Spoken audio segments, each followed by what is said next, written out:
নমস্কার বন্ধুরা, আপনারা শুনছেন স্টোরি টেলার পিকেম। আর আমাদের আজকের পরিবেশনা শিবরাম চক্রবর্তীর গল্প হর্ষবর্ধনের অক্কালাভ। এই গল্পে আমি প্রসেনজিৎ চট্টোপাধ্যায়ের গলা মিমিক্রির মাধ্যমে ব্যবহার করেছি। লাইক, কমেন্ট এবং শেয়ার করবেন। চলুন শুরু করা যাক। অবশেষে সেই দিনটি এলো, শেষের সেই শোকাবহ দিনটি ঘনিয়ে এলো হর্ষবর্ধনের জীবনেও। আমার সঙ্গে কথা কইতে কইতে হঠাৎ যেন তিনি ধুঁকতে লাগলেন। বললেন, বুকের ভেতরটা কেমন যেন করছে, কন কন করছে কেমন। বলতে বলতে শুয়ে পড়লেন সটান। বুঝতে আর বাকি রইল না, রোজ সকালের দৈনিক খুলেই যে খবরটা সর্বপ্রথম নজরে পড়ে তেমন খবর একটা না একটা থাকেই রোজ। কালকের কাগজ খুলেও আরেকটা সেই রকমের দুঃসংবাদ দেখতে পাবো, টের পেলাম বেশ।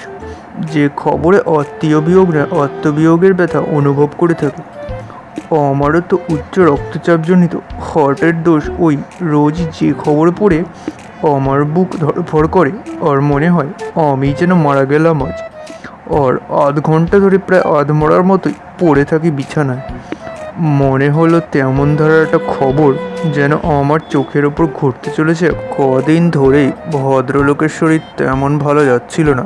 বুকের বাঁ দিকটায় কেমন একটা ব্যথা বোধ করছিলেন। দেখাই করে কাজের চাপে পড়ে সময়াভাবে আর ডাক্তার দেখানো হয়ে উঠছিল না তার। অবশেষে তিনি ডাক্তারের দেখাশোনার একেবারেই বার হতে চলেছেন। মারাত্মক সে করোনারি থ্রম্বোসিস এসে তাঁর হৃদয়ের দ্বার দেশে দাঁড়িয়ে কড়া নেড়েছে এখন। তাহলেও ডক্টর ডাকতে হয়। ছুটলাম ট্যাক্সি নিয়ে রাম ডাক্তারের কাছে। এই এলাকায় নামকরা ডাক্তার বলতে গেলে তিনিই একমাত্র। গিয়ে ব্যাপারটা বলতেই রাম ডাক্তার গুম হয়ে গেলেন। কিছু না বলে দুম করে তাঁর বিখ্যাত ডাক্তারি ব্যাগের ভেতর থেকে একটা অ্যাম্পিউল বার করে নিজের ইঞ্জেকশনের সিরিঞ্জে ভরলেন।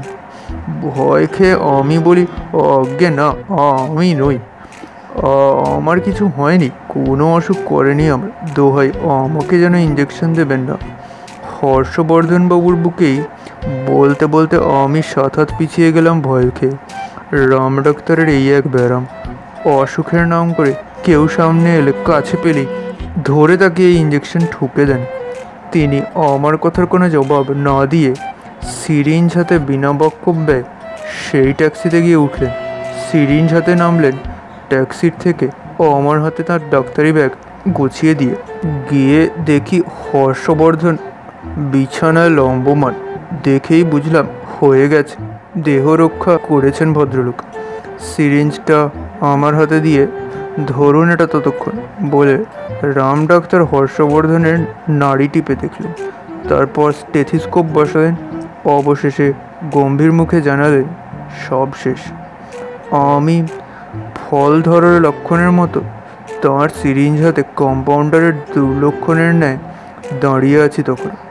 তো সিরিঞ্জটা আমার দিকে তাকিয়ে তিনি বললেন, ওষুধটা আর নষ্ট করব না। ওর নাম করে সিরিঞ্জে যখন ভরেছি তখন ইঞ্জেকশনটা বরবাদ না করে দিয়েই যাই বরং ওনাকে। বলে মরার উপরে খড়ার ঘা মারার মতোই ইঞ্জেকশনটা স্বর্গত তাঁর বুকের ওপর ঠুকে দিয়ে ভিজিটের টাকাগুলো গুনে নিয়ে ব্যাগ হাতে ট্যাক্সিতে গিয়ে চাপলেন। আবার হর্ষবর্ধনের বউ পা ছড়িয়ে কাঁদতে বসলেন। আমি একখানা সদা চাদর দিয়ে ঠেকে দিলাম সব দেহকে। এটি ছিল ভিডিওর পার্ট 1। পার্ট 2 পরের ভিডিওতে আমরা আপলোড করব। অবশ্যই আমাদের চ্যানেল দেখতে থাকবেন। দেখা হচ্ছে পরের ভিডিওতে। বাই।